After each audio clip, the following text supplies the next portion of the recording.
My name is Jordan Wiegand, and this is Enter Flash Time, where we slow time down, examine, and then take in-depth look at each episode of the Arrowverse series, The Flash, and any episode he may appear in the larger universe.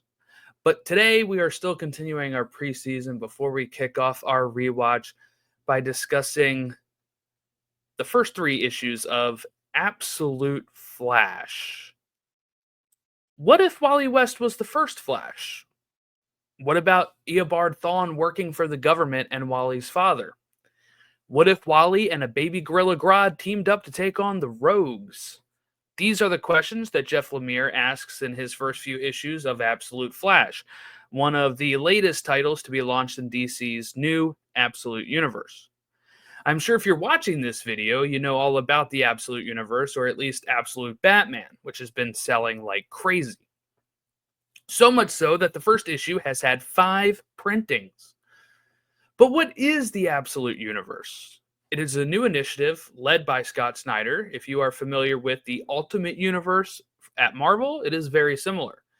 Key things are different in this universe. For this video, we are going to be diving into the first 3 issues of Absolute Flash and its arc called Of Two Worlds. Now, Absolute Flash opens up post Wally getting his powers and running into the desert. The art by Nick Robles stands out and immediately hooks you, especially the splash page on pages 2 and 3. It then shifts 2 days before with Wally walking home.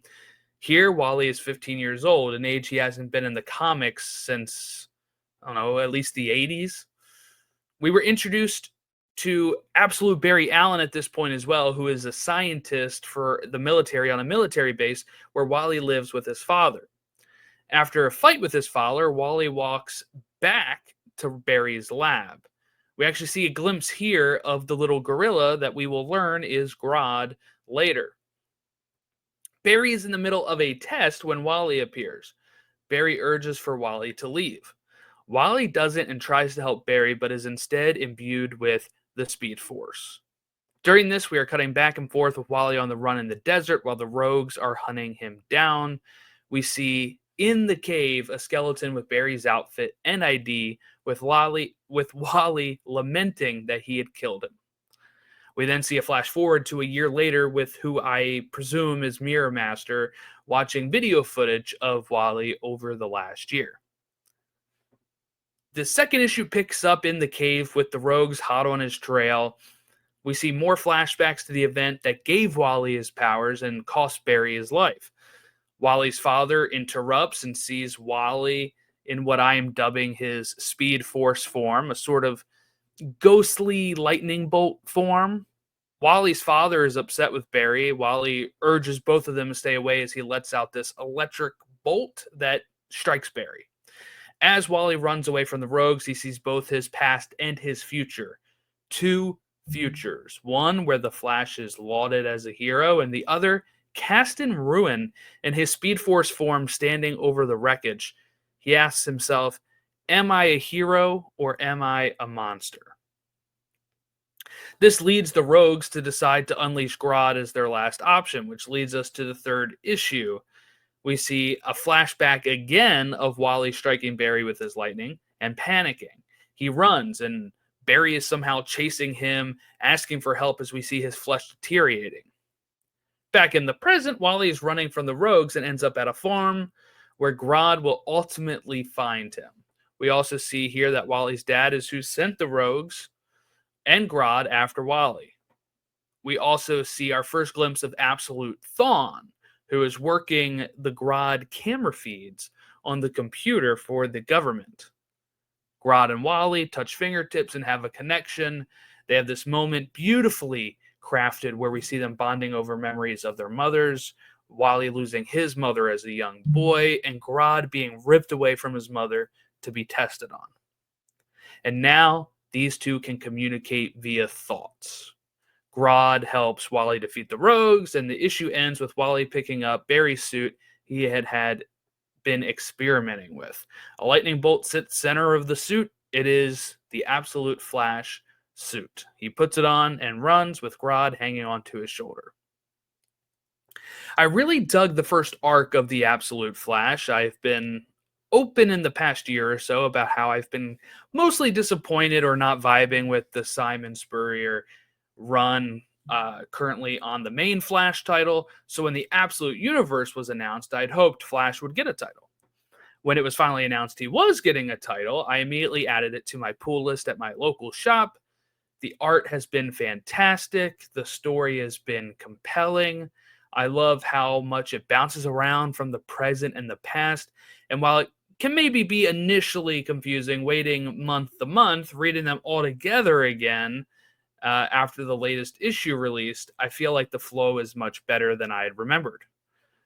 Now, where does it all go from here? The one thing we know from these types of universes is not everything has to be the same. Just because Grodd is a villain in the main timeline doesn't mean our cute baby Grodd will become a villain here. One thing the Absolute Universe and the Ultimate Universe at Marvel do very well is kind of playing off of our preconceived notions of certain characters and who they become. So the question becomes, how far are they willing to go with that? Are they willing to play the long game to make us care about Grodd and his relationship with Wally and set us up for the ultimate, no pun intended there, betrayal or from friends to foe trope?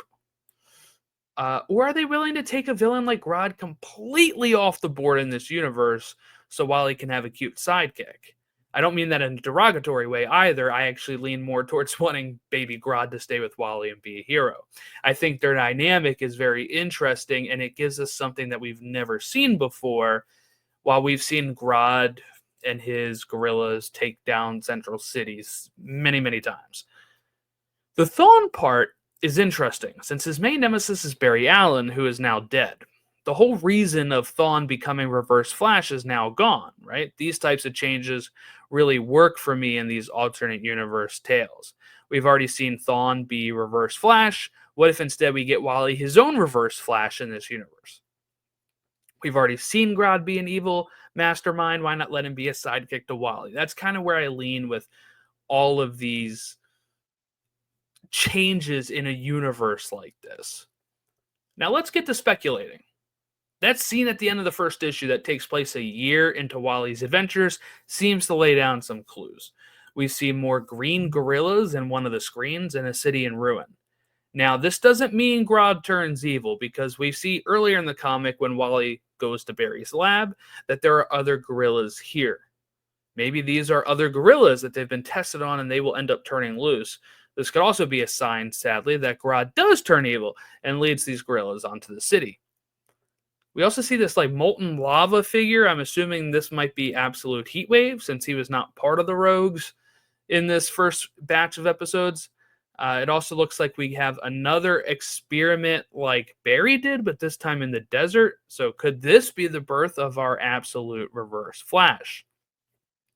I'm happy to see the future of Wally being revered by his city, because I think it's a very fundamental part of the character.